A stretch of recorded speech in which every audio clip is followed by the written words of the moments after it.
शबरी और भगवान राम की कहानी। रामायण काल में शबरी नाम की एक अत्यंत भली और सरल महिला थी, जो वन में ऋषि मतंग के आश्रम में रहकर उनकी सेवा करती थी। जब ऋषि मतंग का अंतिम समय आया तो शबरी बहुत दुखी हुई।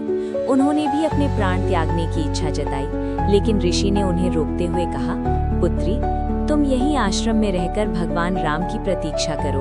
एक दिन वे तुम्हें दर्शन देने अवश्य इस वन में आएंगे। अपने गुरु के इन अंतिम वचनों को शबरी ने अपने जीवन का एकमात्र लक्ष्य बना लिया। शबरी की अनथक प्रतीक्षा। हर दिन शबरी सुबह जल्दी उठती, भगवान राम के स्वागत के लिए आश्रम के रास्ते से कांटे बुहारती, उसे साफ करती और सुंदर फूलों से सजाती। राम जी को भूख लगेगी, ये सोचकर वो जंगल से मीठे बेर चुनकर लाती। उनका एक बहुत ही भोला नियम था, वो हर बेर को थोड़ा सा चख कर देखती थी, ताकि केवल सबसे मीठे बेर ही राम जी की टोकरी में जाएं और कोई भी खट्टा या कड़वा बेर उन्हें न खाना पड़े। इसी तरह हर दिन रास्ता बुहारते और मीठे बेर चुनते चुनते शबरी का पूरा जीवन बीत गया और वो वृद्धा हो गई।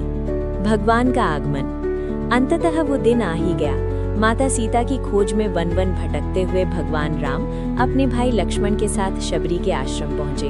अपने प्रभु को साक्षात सामने देखकर शबरी की आंखों से खुशी के आंसू छलक पड़े। उनकी बरसों की तपस्या पूरी हो गई थी। उन्होंने भाव विभोर होकर राम लक्ष्मण के चरण धोए और उन्हें सम्मान के साथ बैठने के लिए आसन दिया। जूठे बेर और प्रेम का प्रसाद। शबरी ने बड़े ही प्रेम और भोलेपन से अपने चखे हुए जूठे बेर भगवान राम के सामने रख दिए। लक्ष्मण जी ये देखकर थोड़ा हैरान रह गए और उन्होंने उन जूठे बेरों को खाने में संकोच किया, लेकिन भगवान राम शबरी के उस निस्वार्थ प्रेम और गहरे भाव को देख रहे थे।